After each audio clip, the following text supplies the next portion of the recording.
Assalamu alaikum, dear all participants. Welcome to our workshop. Today's workshop is about DIT, Diploma Information Technology. Our trainer, Sir Tariq bin Absar, will taking this session. You can interact with him. At the end of session, sir, please continue. Thank you so much, Ms. Zora. Bismillahirrahmanirrahim and Assalamu alaikum to all of you students. Welcome to the Omni Academy.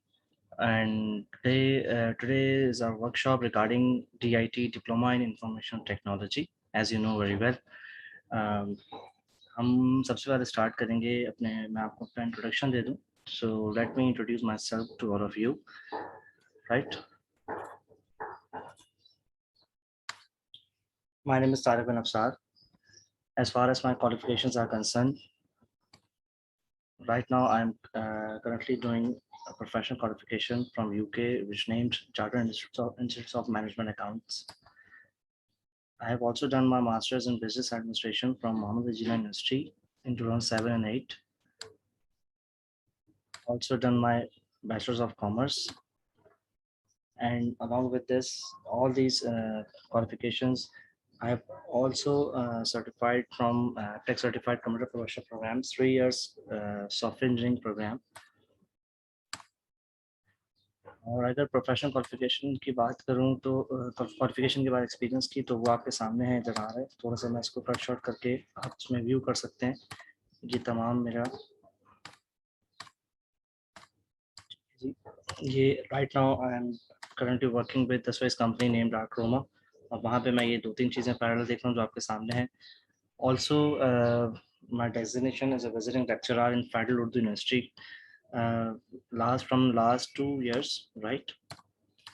Right now मैं इधर Archroma में omni में पढ़ा रहा हूँ आपको. और इसके अलावा ये this is all about my intro. आपकी कोई क्वेरी है इसके बारे में आप पूछ सकते हैं, फिर हम अपना सेशन शुरू करें. ठीक है, किसी की कोई क्वेरी है तो वो ऑडियो पे या मैसेज पे ही पूछ सकता है.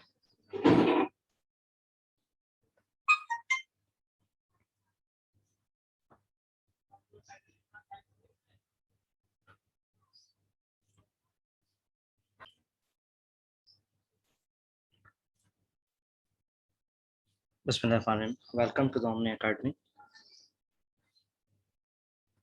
We are talking about Diploma in Information Technology as based on our today's workshop. सबसे पहले हम बात करेंगे basic concepts of information technology. देखें, इंफॉर्मेशन टेक्नोलॉजी की हमें क्यों ज़रूरत पड़ती है, क्या चीज़ है आईटी, और इसका करंट उसमें क्या सिनेरियो में या टुडेज वर्ल्ड के अंदर क्या इसका वर्थ है, क्या इंपॉर्टेंस है, क्यों हम यूज़ करते हैं, इसकी वो तमाम चीज़ें आपको इस कोर्स के अंदर बताई जाएंगी. और जो इसके मॉड्यूल्स हैं उसको कवर किया जाएगा जब आप उसमें एनरोल्ड होते हैं. तो देखें, आईटी के हवाले से अगर हम बात करें तो अभी जितनी भी आपकी डेवलपमेंट्स हो रही हैं, जितनी भी आपकी अपडेशंस हो रही हैं, वो तमाम चीज़ें आईटी बेस्ड होती हैं. चाहे आप बैंकिंग यूज़ करें, चाहे आप किसी अपनी कंपनी में अपना कोई प्लांट लगाते हैं, उसको भी आप कंट्रोल आईटी बेस्ड कर रहे होते हैं, या आप कोई फाइनेंशियल ट्रांजेक्शन्स ऑनलाइन कर रहे हैं, वो भी आपकी आईटी बेस्ड हैं. तमाम चीज़ें आपके जो पीछे बैकग्राउंड पे चीज़ें अपडेट्स हो रही होती हैं या जो बनती हैं, कंपाइल होती हैं, इंटरप्रेट होती हैं, वो तमाम चीज़ें आईटी की मदद से ही होती हैं. उसके तमाम मुख्तलिफ प्रोग्रामिंग होती है, मुख्तलिफ सॉफ्टवेयर होते हैं जो उसमें यूज़ हो रहे होते हैं, जो आपको ग्राफिकल, विजुअल, ऑडियो तमाम चीज़ों में नज़र आ रहे होते हैं. ठीक है, द बेसिक्स अगर हम बात करें व्हाट इज़ इंफॉर्मेशन, तो इंफॉर्मेशन क्या चीज़ होती है. Information is data processed for some purpose. जैसे मैंने अभी आपको बताया कि आप कोई भी चीज़ जब आप यूज़ कर रहे हैं, कोई भी किसी किस्म की ट्रांजेक्शन्स हैं, किसी किस्म के अपडेशंस हैं जो अभी हम देख रहे हैं, चाहे आप कोई भी इंडस्ट्री ले रहे हैं, ऑटोमोटिव इंडस्ट्री ले लें, जो नई आपकी व्हीकल्स आ रही हैं, उस पर भी जितनी भी चीज़ें अपडेट्स आ रही हैं, वो तमाम चीज़ें जो है वो आईटी फील्ड से रिलेटेड ही होती हैं. और उसके मदद से तमाम चीज़ें उनको वो लोग कंपाइल करते हैं और फाइनलाइज करते हैं और अपने प्रोडक्ट्स के अंदर इनकॉर्पोरेट करके कस्टमर्स को प्रेजेंट करते हैं. ठीक है, तो यही चीज़ कह रहे हैं कि इन्फॉर्मेशन क्या है, इस data process for some purpose. Information के बारे में बता रहे हैं बेसिकली कि एक इन्फॉर्मेशन क्या होती है कि इस डेटा प्रोसेस फॉर सम, किसी पर्पस के लिए आप डेटा को प्रोसेस करें तो वो कहलाई जाती है इंफॉर्मेशन है वो आपकी. ठीक है, क्योंकि हम इंफॉर्मेशन टेक्नोलॉजी पढ़ रहे हैं तो आगे मजीद उसका बता रहे हैं। Information can only be considered to be real info it if it meets certain criteria. आपकी वो रियल इन्फो कहलाती है अगर वो ये क्राइटेरिया मीट करती है। It must be communicated to the recipient, अगर वो प्रॉपर वे में कम्युनिकेट की जाए। ठीक है, जैसे ऑटोमोटिव इंडस्ट्री वालों ने अगर कोई अपना नया उसमें फीचर लॉन्च किया है अपनी गाड़ी के अंदर, तो वो अगर सही कम्युनिकेट कर रहे हैं, जो कस्टमर है, जो जिसको डिलीवर कर रहे हैं, जो रेसिपेंट है, जो रिसीव कर रहा है उनका वो प्रोडक्ट, तो वो रियल इन्फो जब कहलाएगी, कंसिडर की जाएगी जब वो प्रॉपर वे में कम्युनिकेट की जाए। ठीक है, उसमें ऐसी लैंग्वेज हो जो कि रीडेबल हो, अंडरस्टैंडेबल हो, ठीक है, फ्रेंडली हो, जैसे आप कह सकते हैं। It must be in a suitable form, suitable form में हो।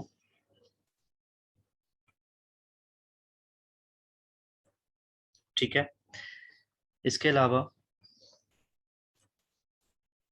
It must be relevant for achieving some purpose, और उसका कोई पर्पस अचीव हो रहा हो आपको। ठीक है, ऐसा ना हो कि उसका कोई पर्पस अचीव नहीं हो रहा हो। ठीक है, जिस तरह से मोबाइल इंडस्ट्री की हम बात करें तो स्मार्टफोन्स आ रहे हैं, उसके अंदर मुख्तलिफ डे बाई डे जो है वो फीचर्स आते रहते हैं कि जी अब इसमें नया ये वर्जन आ गया, इसमें ये एक फीचर नया है। जैसे उन्होंने एक फीचर डाल दिया अभी रिसेंट, बल्कि रिसेंट नहीं, ये भी पुराना हो गया है कि आपका जो है आप अपने मोबाइल फ़ोन से जो है वो वायरलेस कनेक्टिविटी के थ्रू दूसरा मोबाइल फ़ोन जो है वो चार्ज कर सकते हैं। इस तरह के ऑप्शंस आते रहते हैं। फिर एक इस ये पुराना हो जाता है, फिर कोई और नया। ये तमाम चीज़ें आईटी ही करके इनको दे रहा होता है, जो ये अपने प्रोडक्ट्स के अंदर, चाहे वो ऑटोमोटिव इंडस्ट्री हो, मोबाइल फ़ोन इंडस्ट्री हो, कोई सी भी इंडस्ट्री हो, उसमें वो यूज़ हो रहा हो। ठीक है, information is any form of communication that provides understandable and useful knowledge for the person receiving it। अच्छा देखें क्लास, मैं अपनी क्लास को थोड़ा सा ऐसे रखता हूँ कि जब आप इंशाल्लाह पढ़ेंगे तो उसमें आपको और जो है वो आप इंजॉय करेंगे क्लास को, कि मैं खाली अपनी जो हमारा मॉड्यूल होता है उसके साथ साथ कुछ और इन्फॉर्मेटिव चीज़ें भी कोशिश करता हूँ कि मैं उसमें इनकॉर्पोरेट करूँ। तो मैं यहाँ पे थोड़ा सा इसको एक मिनट का पॉज लेके थोड़ा सा आपको बताता हूँ कि हम लोग, बहुत सारी चीज़ें होती हैं जो एक्रोनियम्स हम देखते हैं, या इस तरह की चीज़ें आप कह लें कुछ, या साइंस की फॉर्म में आप टिडबिट्स कह लें कि आप जो है वो जो नॉलेज आप जिससे गेन हो, तो वो वो चीज़ें भी साथ साथ मैं आपको कोशिश करता हूँ कि आपको मैं बताऊँ। ठीक है, तो जैसे हम पढ़ते हैं बहुत सारी चीज़ें, हम पढ़ते हैं जी सीडी है, डीवीडी है, इसकी फुल फॉर्म्स की हम बात करें तो ये नॉर्मली पता होती है लोगों को, लेकिन हम बहुत सारी चीज़ें यूज़ कर रहे होते हैं। जैसे हम पढ़ते हैं कि वाईफाई हम देख रहे हैं आजकल हर घर में, हर जगह, हर प्लेस पे यूज़ कर रहे हैं। तो डू यू नो स्टूडेंट्स के what is the full form of wifi? Wifi की फुल फॉर्म मालूम है किसी को? मुझे टेक्स्ट मैसेज पे बताइएगा, जो लोग इस वक्त लाइव हैं, जो लोग सुन रहे हैं। वलीद हैं, मुदस्सिर हैं, तहरीम है, ठीक है, और ज़ोहरा हुसैन है। जिन लोगों को भी पता है वो लोग प्लीज़ मुझे मैसेज में बता सकते हैं। आवाज़ आ रही है आप लोगों को मेरी?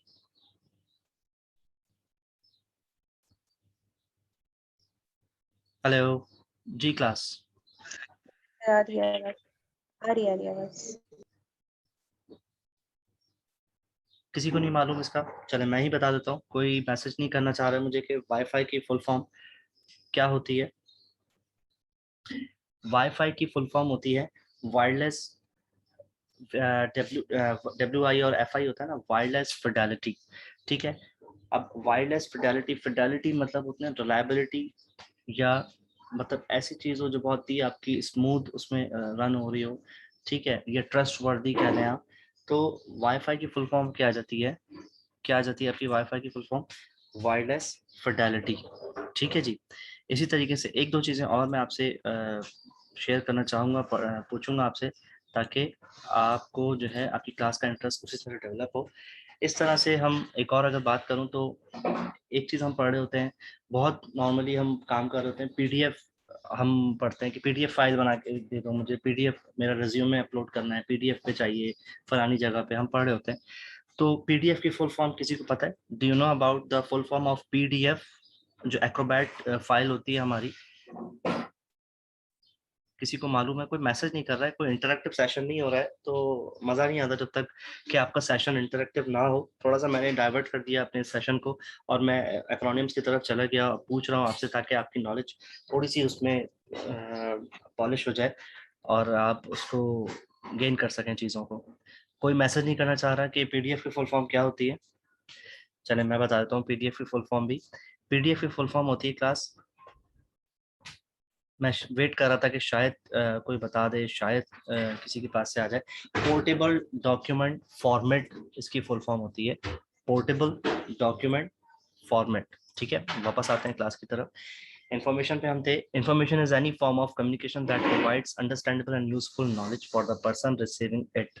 इंफॉर्मेशन क्या कह रहा है कि कम्युनिकेशन की एक किस्म है जो कि क्या करती है, अंडरस्टैंडेबल और यूजफुल नॉलेज देती है जो जिस पर्सन को आप इंफॉर्मेशन प्रोवाइड कर रहे हैं। ठीक है, what is a computer? Computer के बारे में अगर हम बात करें, computer is a general purpose programmable device that is used for the production and processing of information capable of calculating and storing results. Computer एक ऐसी डिवाइस है जो जनरल पर्पस के लिए यूज होती है, प्रोग्रामेबल होती है और यूज की जाती है आपकी प्रोडक्शन के लिए। या प्रोडक्शन मतलब वो कि आप प्रोड्यूस कर रहे हैं कोई चीज, प्रोडक्शन मतलब वो आप कोई भी प्रोडक्शन फॉर्म से भी ले सकते हैं, कोई ऑर्गेनाइजेशन है जो प्रोडक्शन कंपनी है वो भी आप ले सकते हैं। लेकिन ये यहाँ पे बता रहा है कि आप कोई चीज़ जो भी अपना पर्पस है आपका, उसको आप प्रोड्यूस कर रहे हैं। ठीक है, and processing of information capable of calculating and storing result. और जो भी आप प्रोसेस कर रहे हैं इंफॉर्मेशन, वो इतनी सलाहियत रखती हो कि वो उसे कैलकुलेट करे और स्टोर, उसके रिजल्ट्स को स्टोर करके रखे। और एक और डेफिनेशन लिखी भी आ रही है, यानी कि कंप्यूटर क्या चीज़ हो गई। एक शॉर्ट उसमें बताऊंगा आपको ताकि आपको याद रहे इसकी जो डेफिनेशन है। इतनी लंबी चौड़ी डेफिनेशन आपको याद रखने की ज़रूरत नहीं है, हम इजी वे में आपको डिलीवर करेंगे चीज़ें। The computer is an advance electronic device that takes raw data as input. ये वाली चीज़ देखें आ रही है, ये मैं अगर एनोटेशन से आपको बताऊँ, ये क्या करता है, ये इनपुट जो आ रहा है ना यहाँ पे, ये बेसिकली बता रहा है कि रॉ डाटा लिया आपने और उसको क्या किया, इनपुट देगा ये। ठीक है, from the user and process the data under the control of a set of instructions called program. Program की डेफिनेशन भी आपको बता रहा है, सेट ऑफ इंस्ट्रक्शंस। और क्या करता है, इनपुट के बाद क्या करेगा, वो प्रोसेस करेगा। ठीक है, इनपुट के बाद प्रोसेस करेगा ये। ठीक है, एंड सेव्स, उसके बाद क्या करेगा, and gives the result output and saves output for the future use. उसके बाद क्या करेगा आपका,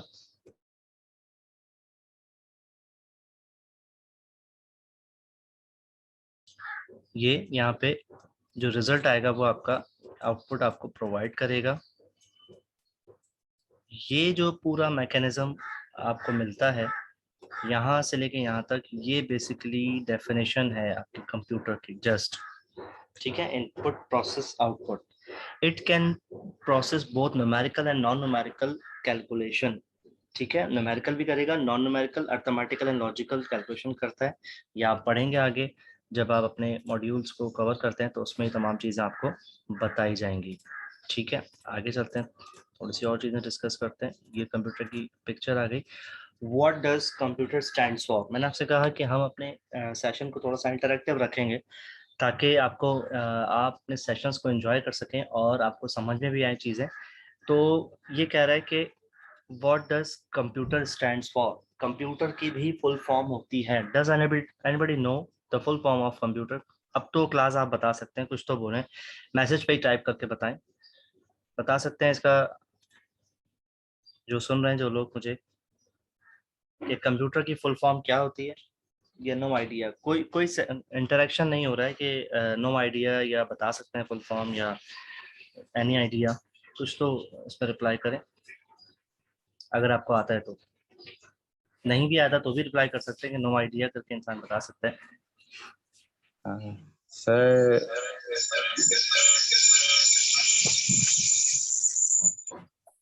जी जी Waleed. common operating machine purposely used for technological and educational research. I think मुझे कंफर्म थोड़ा याद नहीं आ रहा। अच्छा ठीक है, चल जी, ये वलीद ने बताया हमें। ठीक है, देखते हैं, और किसी का जवाब नहीं है। वेरी गुड वलीद, आपने अपना अटेम्प्ट किया। देखते हैं जी इसका। Computer stands for common operating machine purposely used for technological and educational research, ये आपकी इसकी फुल फॉर्म है, जो आई होप बहुत सारे लोगों को नहीं मालूम होगी, अगर कुछ लोगों को मालूम थी। ठीक है, ये बहुत सारी ऐसी चीज़ें होती हैं जो हमें नहीं मालूम होती है, हम इसको जो है वो जब पढ़ते हैं तो वो रिमाइंड हो जाती है। ठीक है, कैरेक्टरिस्टिक्स देखते हैं क्या क्या चीज़ें हैं इसके अंदर। आप पढ़ेंगे कि कंप्यूटर के कैरेक्टरिस्टिक्स क्या होते हैं। तो कैरेक्टरिस्टिक्स के अंदर आपके speed, accuracy, intelligence, versatility and memory, ये तमाम चीज़ें आती हैं। स्पीड का क्या है कि आपको computer is able to process the data, process the ये डेटा है यहाँ पे, ठीक है, and give the output in fractions of seconds such as the required information is given to the user on time, enabling the user to take right decision on right time. A powerful computer is capable of executing about 3 million calculations per second. ये देखें आप, ये speed की बात कर रहा है, तमाम चीजें उसने वही बताई जो हम पढ़ रहे हैं। और यहाँ पे एक बड़ा अच्छा ये पॉइंट डला हुआ है कि 1 सेकंड के अंदर, पर सेकंड, ये कितनी 3 मिलियन कैलकुलेशंस एग्जीक्यूट कर सकता है, जो पावरफुल आपका एक कंप्यूटर होता है। ठीक है, ये वाली चीज भी हमें बहुत कम लोगों को पता होती है। एक्यूरेसी की अगर हम बात करें, in spite of its high speed of processing, the computer's accuracy is consistently high enough, which avoids any errors.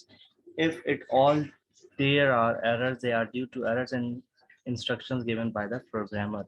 Accuracy वो आपको बिल्कुल इसी तरह देगा until unless जो है प्रोग्रामर जो है या जो आपको इंस्ट्रक्शंस देने वाला है वो अगर कोई उसमें एरर नहीं करता है तो आपका एरर आएगा, अदरवाइज आपका उसमें एरर नहीं होगा। ठीक है, पहला पॉइंट हमने उसका कैरेक्टरिस्टिक्स पढ़ा, फीचर पढ़ा कंप्यूटर का कि स्पीड होता है, सेकंड आपका एक्यूरेसी, और भी बहुत सारी चीजें इसमें आ सकती हैं।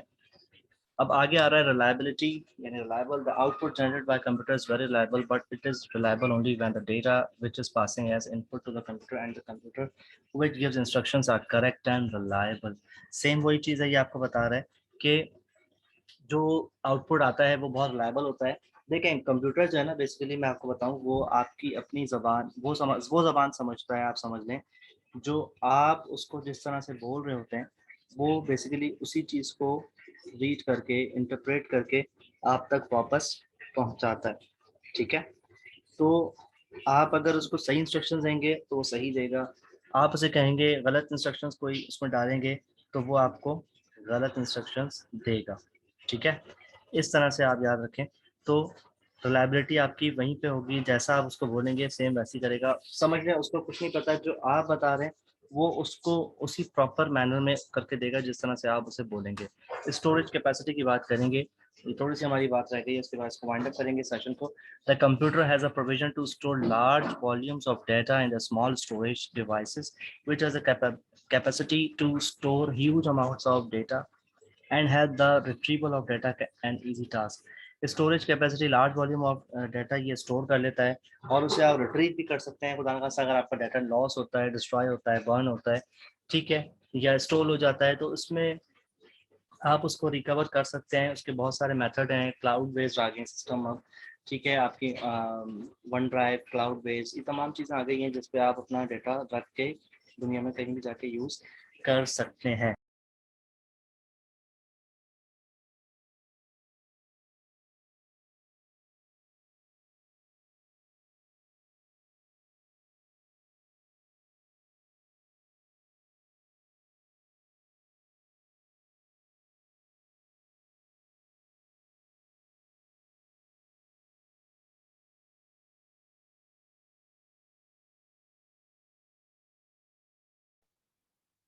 सर आपकी आवाज नहीं आ रही।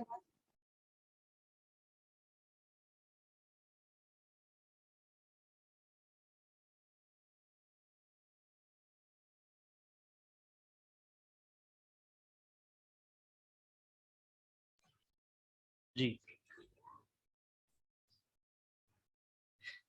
लिमिटेशंस हम पढ़ रहे थे, ये हमने पॉइंट देखा कि जब तक हम उसे इंस्ट्रक्शंस ना दें तो वो नहीं कोई चीज़ परफॉर्म करता। ठीक है, अंटिल अनलेस कोई ह्यूमन इंस्ट्रक्शंस को ना मिलें, क्योंकि वो सेकंड पॉइंट पे कह रहे हैं कि वो कोई ऐसा इंटेलिजेंट डिवाइस नहीं है, क्योंकि आपको उसको एक एक स्टेप स्टेप बाय स्टेप आपको उसको इंस्ट्रक्शंस देनी पड़ती हैं कि भाई आप ये करना है, अब ये परफॉर्म करना है, उसके बाद थर्ड स्टेप ये, फोर्थ स्टेप ये, इस तरीके से। और थर्ड पॉइंट पे कह रहे हैं कि आप कंप्यूटर्स अपनी मर्जी से डिसीजंस नहीं ले सकते जब तक इंटेलिजेंस, यानी कि वो हमारा ताबे है, समझ लें आप कि जब तक आप उसे कोई चीज़ नहीं बताएंगे तो वो खुद से परफॉर्म नहीं कर सकता है। ठीक है। Computers unlike humans can not learn by experience. ठीक है। कंप्यूटर जैसे ये तो हम जो लर्निंग हमारी हो रही होती है, हम कोई जॉब करते हैं तो हम उस चीज़ों में एक्सपर्ट होते रहते हैं, लेकिन कंप्यूटर्स का क्या होता है कि वो इस चीज़ से कभी भी लर्न नहीं करते। ठीक है। उनको इससे कोई सीखने को ऐसा नहीं मिलता कि जी वो एक दफ़ा आपने बता दिया दोबारा आपको नहीं बताना पड़ेगा। This all about limitation of computers. आपको अगर कोई क्वेश्चन है, कोई चीज़ें, तो आप पूछ सकते हैं। ठीक है, मेरे हवाले से या इस सेशन के हवाले से। और ये हमारा इसमें कांटेक्ट आ रहा है, अब मैं ये जोरा की तरफ इसको थ्रू करूँगा, वो इसको फर्दर ज्वाइन करेंगी। मुझसे कोई क्वेरी है तो वो मुझसे पूछ सकता है, please. Thank you, Sir Tariq bin Absar, and thank you all participants. If you have any query or if you are interested, so please contact us through these numbers, and or for more details, for more information, please visit our website. Thank you so much again for attend this workshop. Thank you so much. Thank you. Allah Hafiz. अल्लाह हाफ़िज़। Allah Hafiz.